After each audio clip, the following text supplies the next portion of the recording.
आप सुन रहे हैं आरसीपी म्यूजिक की शानदार प्रस्तुति।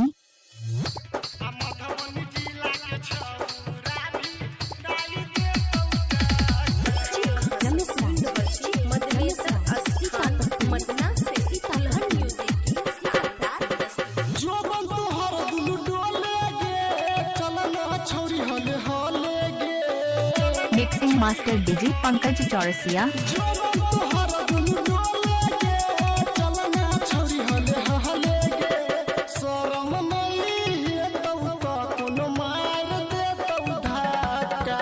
मधुबनी जिला के छौरा भी राई दे काका, मधुबनी जिला के छौरा भी राई दे काका।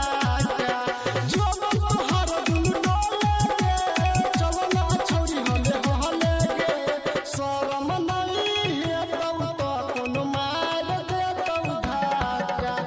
मधुबनी जिला के छौरा भी राई दे काका, मधुबनी जिला के छौरा भी राई दे काका। मधुबनी जिला के छौरा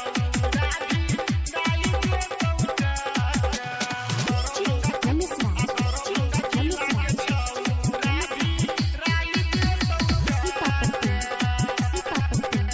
Presented by Dulhan Music. ठेका फूसला के जे कौनो हर जात में चुमा लेके सोना बाते ही बात में।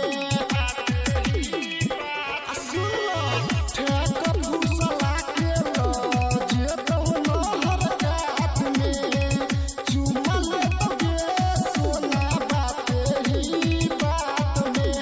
कमर के नीचा जाम को दे चाका, दरभंगा जिला के छौरा भी राई दे काका, दरभंगा जिला के छौरा भी राई दे काका।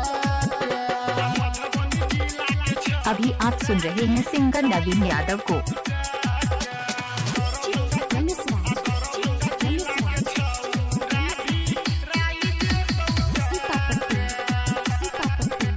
आप सुन रहे हैं आरसीपी म्यूजिक की शानदार प्रस्तुति। छौरा बिहार